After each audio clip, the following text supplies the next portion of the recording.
ಕೈ ಬಿಡೇನು, ಕೈ ಬಿಡೇನು, ಆ ಮಾತು ಹೇಳಿದ ತಾ ಹೇಳಿದ ನಲ್ಲವೇ. ನಾ ಕೈ ಬಿಡೇನು, ನಾ ಕೈ ಬಿಡೇನು, ಆ ಮಾತು ಹೇಳಿದ ತಾ ಹೇಳಿದ ನಲ್ಲವೇ. ಯೇಸು ಕೈ ಬಿಡನು ದೈನಂದಿನ ಸತ್ಯವೇದ ಅಧ್ಯಯನಕ್ಕೆ ನಿಮ್ಮೆಲ್ಲರನ್ನು ಆಹ್ವಾನಿಸುತ್ತೇನೆ. ಇಂದು ನಾವು ಆದಿಕಾಂಡ 34:18-24 ವಚನವನ್ನು ಧ್ಯಾನ ಮಾಡಲಿದ್ದೇವೆ. ನಮ್ಮವುಗಳೇ ಆಗುವವಲ್ಲವೇ? ಈ ವಿಷಯದ ಕುರಿತು ನಾನು ನಿಮ್ಮೊಂದಿಗೆ ಮಾತನಾಡಕ್ಕೆ ಇಷ್ಟಪಡ್ತೇನೆ. ಅವರು ಹೇಳಿದ್ದು ಹಮೋರನಿಗೂ ಅವನ ಮಗನಾದ ಶೆಕೆಮನಿಗೂ ಒಳ್ಳೆಯದೆಂದು ತೋಚಿತು. ಆ ಯವನಸ್ಥನು ಯಾಕೋಬನ ಮಗಳಲ್ಲಿ ಅನುರಕ್ತನಾಗಿದ್ದರಿಂದ ಅವರು ಹೇಳಿದಂತೆ ಮಾಡುವುದಕ್ಕೆ ತಡೆ ಮಾಡಲಿಲ್ಲ. ಅವನೇ ತಂದೆಯ ಮನೆಯವರಲ್ಲಿ ಘನವಂತನಾಗಿದ್ದನು. ಹಮೋರನು ಅವನ ಮಗನಾದ ಶೆಕೆಮನು ಊರು ಬಾಗಿಲಿಗೆ ಹೋಗಿ ಊರಿನವರೆಲ್ಲರ ಸಂಗಡ ಮಾತಾಡಿ, ಆ ಜನರು ನಮ್ಮೊಡನೆ ಸಮಾಧಾನದಿಂದಿದ್ದಾರೆ, ಅವರು ನಮ್ಮ ದೇಶದಲ್ಲೇ ವಾಸ ಮಾಡಿಕೊಂಡು ವ್ಯಾಪಾರ ಮಾಡಲಿ. ಆ ದೇಶವು ಅವರಿಗೂ ನಮಗೂ ಸಾಕಾಗುವಷ್ಟು ವಿಸ್ತಾರವಾಗಿದೆ ಅಷ್ಟೇ. ನಾವು ಅವರ ಹೆಣ್ಣು ಮಕ್ಕಳನ್ನು ಮದುವೆ ಮಾಡಿಕೊಳ್ಳೋಣ, ನಮ್ಮ ಹೆಣ್ಣು ಮಕ್ಕಳನ್ನು ಅವರಿಗೆ ಕೊಡೋಣ. ಆದರೆ ಅವರು ಸುನ್ನತಿ ಮಾಡಿಸಿಕೊಂಡವರಾದ್ದರಿಂದ ನಮ್ಮಲ್ಲಿಯೂ ಪುರುಷರೆಲ್ಲರೂ ಸುನ್ನತಿ ಮಾಡಿಸಿಕೊಳ್ಳಬೇಕೆನ್ನುತ್ತಾರೆ. ಹೀಗಾದರೆ ಮಾತ್ರ ಅವರು ನಮ್ಮಲ್ಲಿ ವಾಸಿಸುವುದಕ್ಕೂ ನಮ್ಮ ಸಂಗಡ ಒಂದೇ ಕುಲವಾಗುವುದಕ್ಕೆ ಒಪ್ಪೋರು. ಅವರ ಕುರಿದನಗಳು, ಅವರ ಆಸ್ತಿಯು, ಅವರ ಎಲ್ಲ ಪಶುಗಳು ನಮ್ಮವುಗಳೇ ಆಗುವವಲ್ಲವೇ? ಅವರು ನಮ್ಮಲ್ಲಿ ವಾಸ ಮಾಡುವ ಹಾಗೆ ನಾವು ಅವ್ರ ಮಾತಿಗೆ ಒಪ್ಪಿಕೊಳ್ಳೋಣ ಎಂದು ಹೇಳಿದರು. ಹಮೋರನು ಅವನ ಮಗನಾದ ಶೆಕೆಮನು ಹೇಳಿದ ಮಾತಿಗೆ ಊರಿನವರೆಲ್ಲರೂ ಸಮ್ಮತಿಪಟ್ಟದ್ರಿಂದ ಅವರಲ್ಲಿದ್ದ ಪುರುಷರೆಲ್ಲರೂ ಸುನ್ನತಿ ಮಾಡಿಕೊಂಡರು.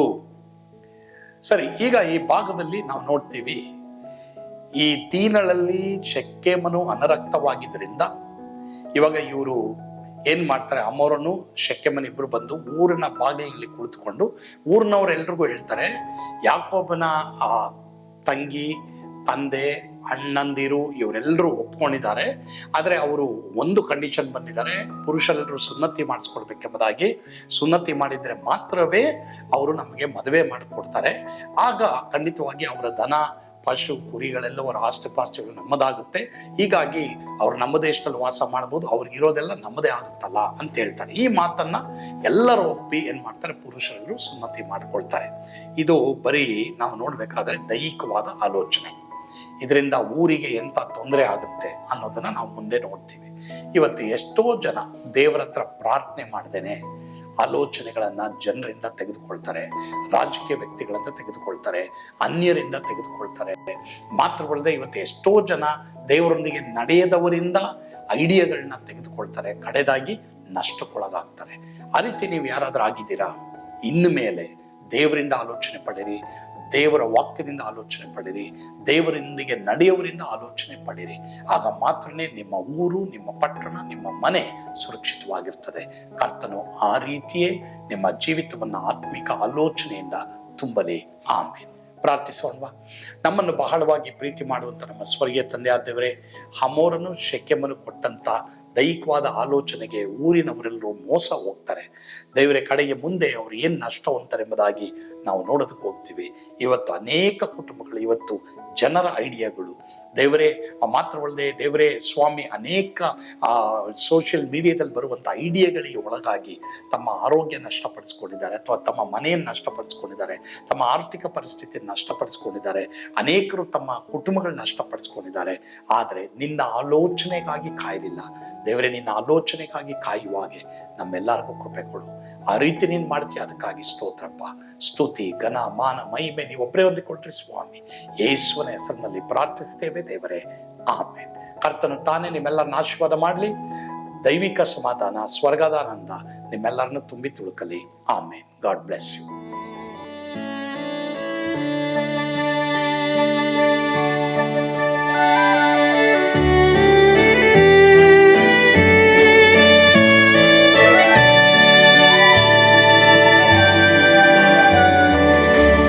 ಎಂತ ಅದ್ಭುತವಾದ ದಿನ, ನಾನೆಂದಿಗೂ ಮರೆಯೇನು.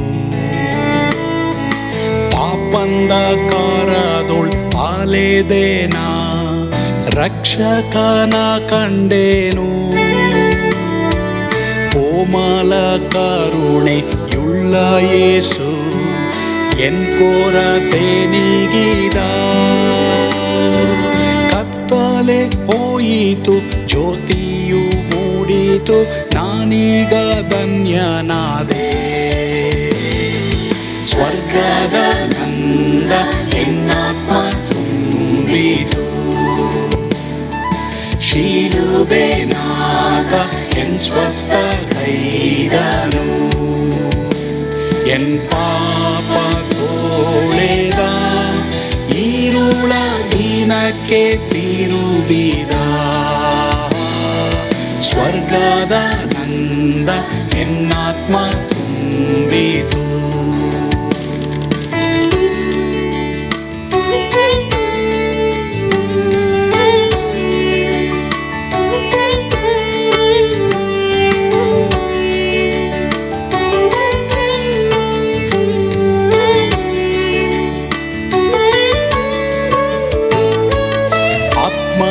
ನೂತನ ಜನ್ಮದಿಂದ ದೇವಪುತ್ರನಾದೇನು. ನೀತಿ ನಿರ್ಣಯವ ಹೊಂದಿದೇನು, ಭಾಗ್ಯವಂತನಾದೇನು. ಪಾಪಾತ್ಮನಾಗಿ ನಾ ಬಂದಾಗಲೇ ಆಶೀರ್ವಾದ ಸಿಕ್ಕಿತು. ಕೃಪೆಯ ಮೂಲವೇ ರಕ್ಷಣೆ ಹೊಂದಿದೆ, ಸುನಾಮ ಕೊಂಡಾಡುವೆ. ಸ್ವರ್ಗದ ನಂದ ಎನ್ನಾತ್ಮ ತುಂಬಿತು. ಶಿಲುಬೆನಾಥ ಎನ್ ಸ್ವಸ್ಥ ಕೈದನು. ಎನ್ ಪಾಪ ತೋಳೆದ ಈರುಳ ದಿನಕ್ಕೆ ತಿರುಗಿದ. ಸ್ವರ್ಗದ ನಂದ ಎನ್ನಾತ್ಮ ತುಂಬಿತು.